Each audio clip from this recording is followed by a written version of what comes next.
जय माँ इंद्राक्षी, जय अम्बे। इंद्राक्षी धाम में दर्शकों आप सभी का हम हार्दिक स्वागत करते हैं। आज के दिन जिन जातकों का जन्म दिवस है, मैरिज एनिवर्सरी, उन सभी को हमारी तरफ से बहुत बहुत शुभकामनाएं। सपनों का संकेत।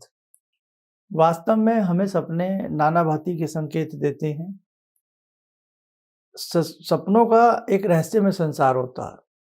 बहुत लोग आप में से ये सोच सकते हैं कि सपने तो आते ही रहते हैं, लेकिन एक बात बताएं, जो व्यक्ति जितनी शुद्ध आत्मा होती है, जिस व्यक्ति के कार्य जितने शुद्ध होते हैं, उसके सपने वास्तव में सच्चे होते हैं। आप माने या ना माने, स्वप्न हमें एक गणित देते हैं। स्वप्न अच्छे होंगे, अच्छा परिणाम मिलेगा। स्वप्न यदि कई बार सही भी नहीं होते हैं तो उनका परिणाम भी अच्छा नहीं होता है। सपनों पर हम अनेकों बार विशेषांक बना चुके हैं, लेकिन सपन का संसार बहुत बड़ा है, इसलिए इसमें एक विशेषांक से नहीं अनेकों से काम चलता है। आइए अभी बताएंगे। पहले आज का पंचांग देखें। 19 नवंबर सन 2022 दिन शनिवार, मार्गशीर्ष कृष्ण पक्ष संवत 2079, तिथि दशमी, नक्षत्र उत्तरा फाल्गुनी, राहु काल 9 से 10:30, दिशा शूल पूर्व दिशा। अब दसवीं जो तिथि है वो करीब करीब 10:30 बजे तक है। उसके बाद एकादशी लग जाएगी, लेकिन एकादशी का जो व्रत है वो कल का माना जाएगा, 20 तारीख का, क्योंकि 20 तारीख में जो तिथि है सूर्य उदय के साथ एकादशी है। इसलिए जो भी एकादशी का व्रत रखना चाहें, कल एकादशी का व्रत वो रख सकते हैं। और कल की जो एकादशी है ये उत्पत्ति एकादशी के नाम से जानी जाती है। खैर, स्वप्न की बात कर रहे थे। हमें स्वप्न कुछ तो ऐसे हैं जिनका हमने बहुत गहराई से अध्ययन किया है। एक स्वप्न ऐसे होते हैं कि किसी स्वप्न में आप बार बार बंधन बना दिए जाते हैं। किसी स्वप्न में आप बार बार रोते रहते हैं। अक्सर आपको स्वप्न आएगा, आप अपने आप को रोता दिखाई देंगे। आप किसी शहर में घूम रहे हैं, हवा में उड़ रहे हैं, कुछ भी, आप अपने आप को रोता दिखाई देंगे। रोता यदि व्यक्ति बार बार अपने आप को स्वप्न में रोता देखता है तो विपत्तियां आती हैं। जो उसके कार्य होते हैं वो उसके देर से सिद्ध होते हैं। एक व्यक्ति बार बार स्वप्न में आकाश में उड़ता है, आकाश गमन करता है। एक व्यक्ति बार बार चढ़ाई पर चढ़ता है, पहाड़ चढ़ता दिखे, घर की सीढ़ियां स्टेयर वो व्यक्ति चढ़ता दिखे, लिफ्ट में वो व्यक्ति ऊपर जाता अपने आप को देखे। यदि ऐसा स्वप्न किसी के लिए आता है तो आप जो इन चीज़ों को नहीं मानते, एक बार जरूर अंदाजा निकाल के देखिएगा कि आपके जीवन में कुछ अच्छा होने वाला है। आप कंपटीशन की तैयारी कर रहे हैं, बार बार आकाश उड़ता अपने आप को देखेंगे तो समझ लीजिए आपका कंपटीशन सफल हो जाएगा। आप राजनेता हैं, किसी चुनाव की तैयारी कर रहे हैं, आकाश गमन होते देखते हैं, सीढ़ियाँ चढ़ते देखते हैं, महल की सबसे ऊपर की चोटी पर अपने आप को खड़े देखते हैं, किसी ऊंची शिखर पर आप अपने आप को चढ़े देखते हैं, तो भी आपकी तरक्की सुनिश्चित है। ऐसे ही ऊंचाई से अपने आप को गिरते हुए देखना, सीढ़ियों से अपने आप को लुढ़कते हुए देखना, आकाश से अपने आप को नीचे की तरफ आते हुए देखना, किसी चीज़ में, किसी यान में आप बैठे हैं तो आप नीचे की तरफ आ रहे हैं, मकान के ऊपर खड़े हैं और एकदम मकान गिरता दिखा और आप भी गिर गए, तो ये सारी चीज़ें अशुभता प्रकट करती हैं। कहीं न कहीं आप माने न माने, आपके जीवन में कुछ कमी सी रह जाएगी। आप जिस चीज़ को लेकर के उत्सुक हैं, तैयारी में हैं, कुछ बनाना चाह रहे हैं, कुछ करना चाह रहे हैं, तो उसमें अवरोध मिलेगा ही मिलेगा आपको। एक चीज़ और बता दें, स्वप्न अच्छे भी होते हैं और स्वप्न बुरे भी होते हैं, लेकिन इनका एक कैलकुलेशन है, इनका एक गणित है, गणित निकाला जाता है। अब जैसे मैंने आकाश में उड़ने वाली बात बताई, अक्सर अच्छा होगा। अब एक व्यक्ति साधु सन्यासी का प्रवृत्ति है या सन्यास से उसका संबंध है और वो अपने आप को आकाश में उड़ता देखता है, तो वो देखता है, वो क्या समझे कि भाई क्या मेरे पास पैसा आएगा क्योंकि वो तो सन्यासी है, या मैं क्या करूँगा, मेरे तो समाज से मतलब नहीं है, मैं तो अपनी साधनाओं में प्रवृत्त हूँ। तो आकाश गमन यदि किसी साधु को, सन्यासी को, एकांतवासी को दिखता है तो उसका अर्थ ये निकाला जाएगा कि आपकी साधनाओं में आपको उच्चतम स्थान प्राप्त होगा। आपकी साधनाएँ बलिष्ठ हो रही हैं और आप यदि दैनिक साधना भी अपने घर में करते हैं ना, या कोई 40 दिन की सिद्धि कर रहे हैं, कोई ऐसा तंत्र मंत्र या कोई भी ऐसा प्रयोग कर रहे हैं, उस वक़्त भी यदि आपको आकाश गमन, आकाश में उड़ते हुए आप दिखते हैं, तो भी आपके लिए वो शुभ संकेत है, आपकी साधना परिपक्व हो रही है। एक चीज़ और ध्यान रखें, बहुत लोग हैं जो अक्सर कहेंगे मुझे भगवान दिखते हैं। कभी मुझे कृष्ण जी दिखते हैं, तो कभी मुझे शिव शंभुनाथ दिखते हैं, भगवान दिखते हैं। भगवान दिखने का भी अर्थ यही है कि भैया भगवान की कृपा आपके ऊपर होने वाली है।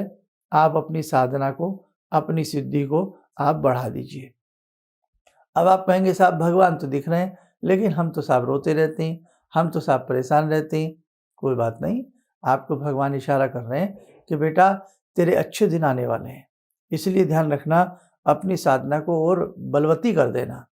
अपनी साधना में और 4 चाँद लगा लेना, अपनी साधना को और अच्छे से बना लेना। वो दिन दूर नहीं जिस दिन भगवान का प्रत्यक्षीकरण भी, प्रत्यक्ष साक्षात प्रभु आपको नज़र ना आवे। लेकिन साधक इन बातों को समझे तब ना। और अक्सर लाल परिधान दिखना, लाल वस्त्र दिखना स्वप्न में, ये अच्छा नहीं होता है। कहीं न कहीं बीमारी का संकेत। और कई बार आपने देखा है ना, भैंसा होता है जो यमराज जी महाराज का होता है। यदि गधे की सवारी आप करते दिखें, स्वयं गधे की सवारी कर रहे हैं, गधे के ऊपर बैठे हैं या भैंसे के ऊपर बैठे हैं, तो ये बड़ा गलत संकेत है। आयु को क्षीण करने वाला ये संकेत है, या बड़ी बीमारी को पैदा करने वाला ये संकेत है। मैंने एक बार पहले भी बताया था, सिंह, शेर आपका भक्षण कर रहा है, शेर आपको खा रहा है, तो ये अच्छा है, ये शुभ है। भक्षण अपना होते देखना किसी सिंह के द्वारा बुरा नहीं होता। तो बहुत सारे ऐसे सपने हैं जो अच्छे भी हैं, अच्छा संकेत भी देते हैं। अब एक चीज़ बतावें, जब आपको लगे कि भाई बहुत बुरा सपना दिखता है, जैसे अक्सर एक सपना तो होता है जो लोगों को दिख जाता है, वो अच्छा नहीं होता।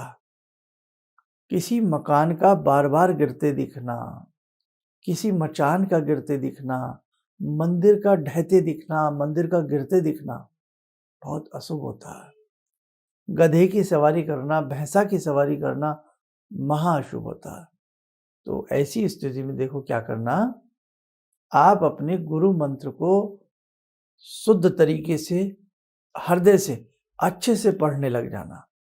आप दुर्गा सप्तशती का अध्याय जरूर पढ़ना, दुर्गा कवच ऐसी स्थिति में आप लोग जरूर करना।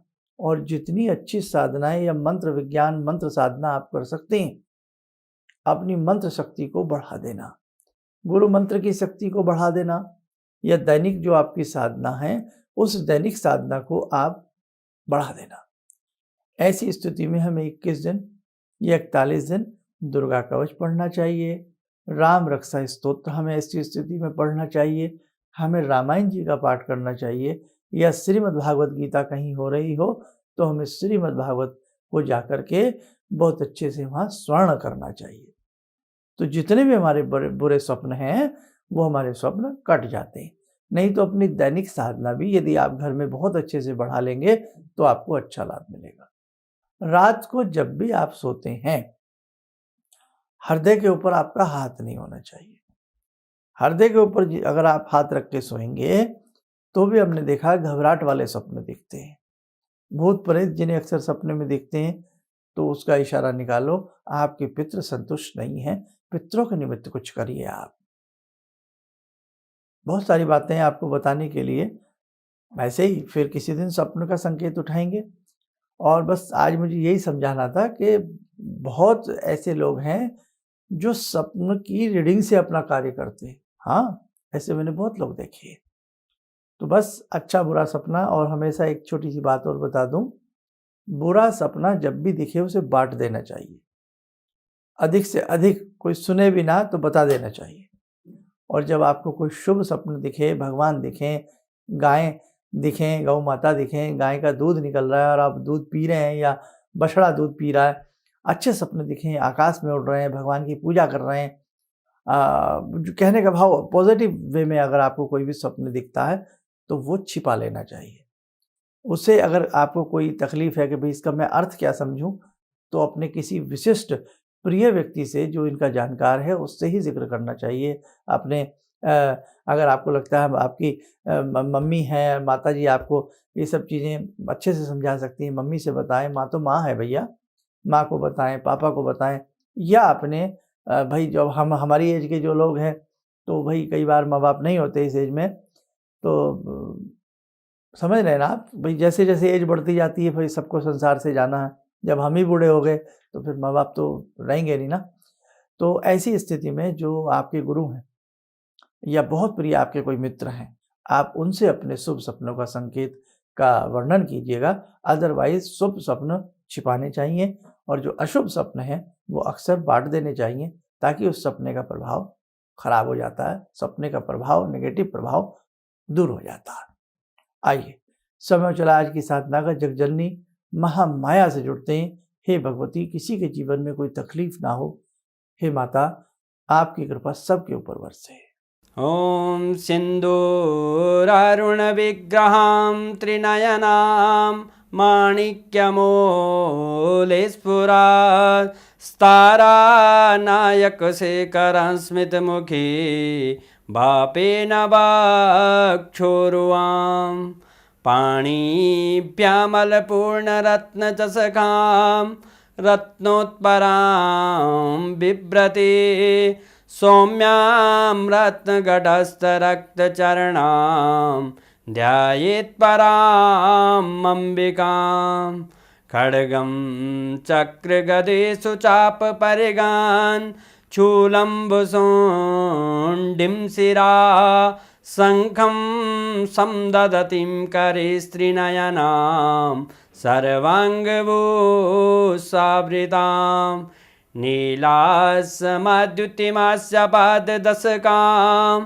सेवे महाकालिकां यामास्तो स्वपितैहरो कमलजो हन्तुं मधुं कैटवम् विद्युद्दामसमप्रभां मृगपते स्कन्दस्थितां भीषणां कन्या विहकरवालखेटविलसा धस्ताविरासेवितां हस्तेश्चक्रगदाशिखेटविशिखां चापं गुणं तर्जनीं विप्राणामलिलात्मिकां शशिधरां दुर्गां त्रिनेत्रां भजे। कवच बना लें, ध्यान करें, जगजननी का शुभ आशीष हम सबके ऊपर बरस रहा है।